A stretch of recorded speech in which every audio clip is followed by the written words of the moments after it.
Of all the conspiracy theories of the last few decades, the ones that surround the death of former royal Diana are some of the most colorful. While it hasn't been proven to any significant level that her death was anything other than a tragic accident, there are several intriguing aspects of the whole affair that can't be simply dismissed. It is perhaps important to remember that the jury in the official inquiry into Diana's death found that she and Dodi Fayed were unlawfully killed and not victims of accidental death, as much of the media reported at the time.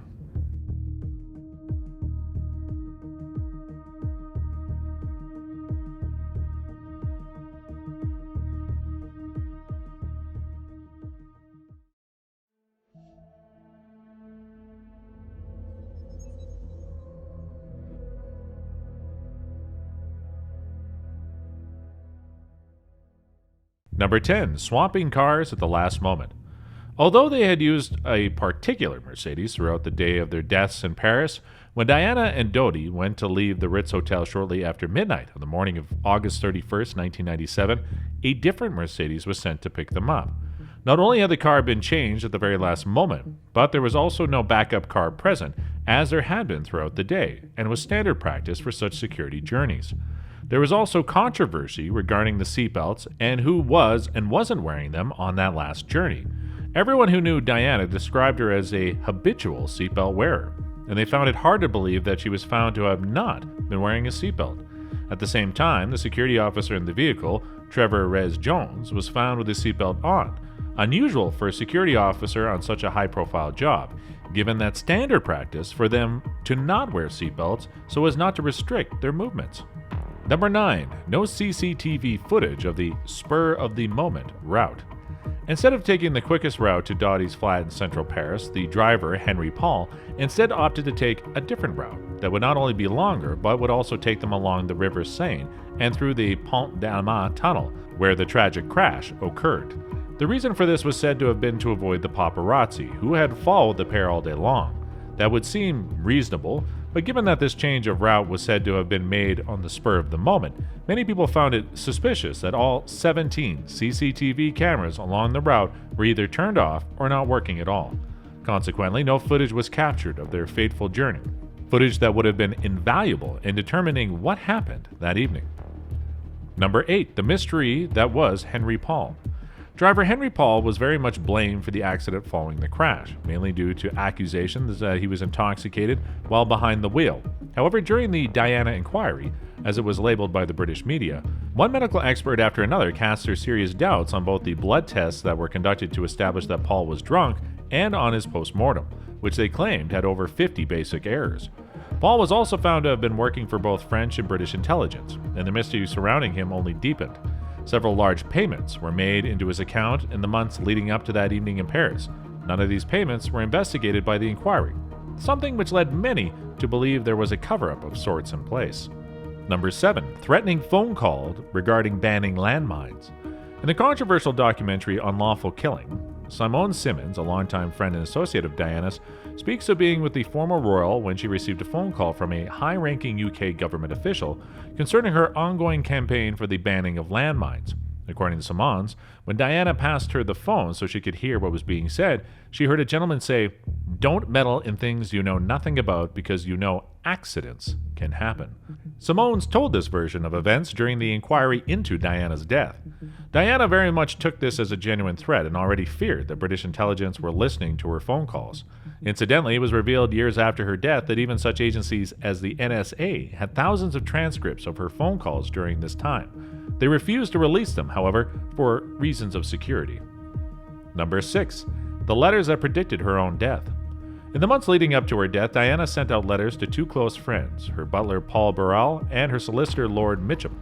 In them, she stated quite clearly that the royal family and her husband were planning her death and that it would be a car accident.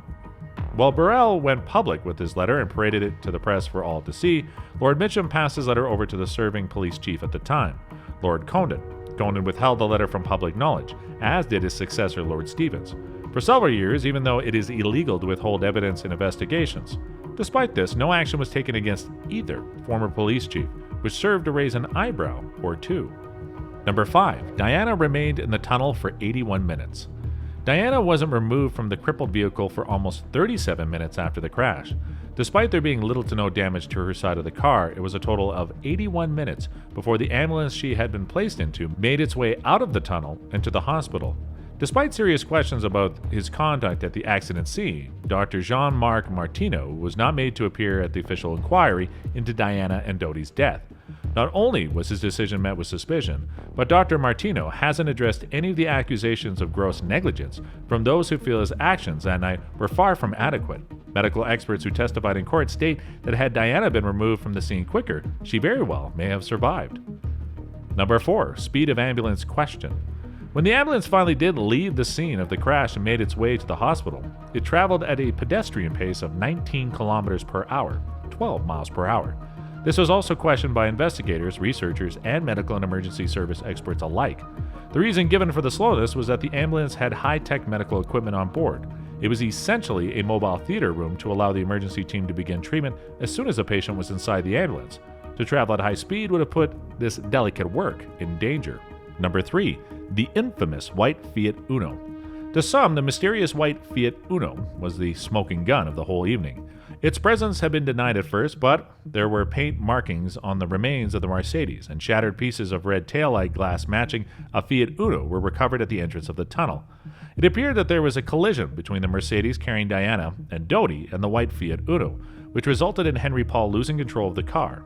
Some people, however, have questioned whether the Fiat Uno was there on purpose to facilitate the crash. Suspicions grew more when the car was never officially located despite a nationwide search. It appeared to have vanished into the air. Conspiracy theorists pointed to the death of ex-MI6 agent James Adanson, who officially at least committed suicide several years following Diana's death. Adanson owned a white Fiat Uno that had been officially ruled out as the one involved in the crash due to it being too run down. Number 2. Flash of light seen at the tunnel entrance. Many witnesses spoke to investigators and the media alike about a bright flash of light they saw at the entrance of the tunnel in the immediate seconds before the Mercedes slammed into the 13th pillar. Many have questioned whether this flash of light had been intentional, maybe to temporarily blind Henry Paul so that he would lose control. As unlikely as this might be, when former British Secret Service worker Richard Tomlinson revealed plans he claimed had come from inside British intelligence to assassinate a Serbian politician, the method and result were exactly the same as the fate that awaited Diana.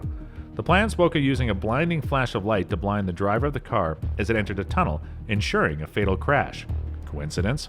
Number 1. Tunnel cleaned and reopened within hours of crash.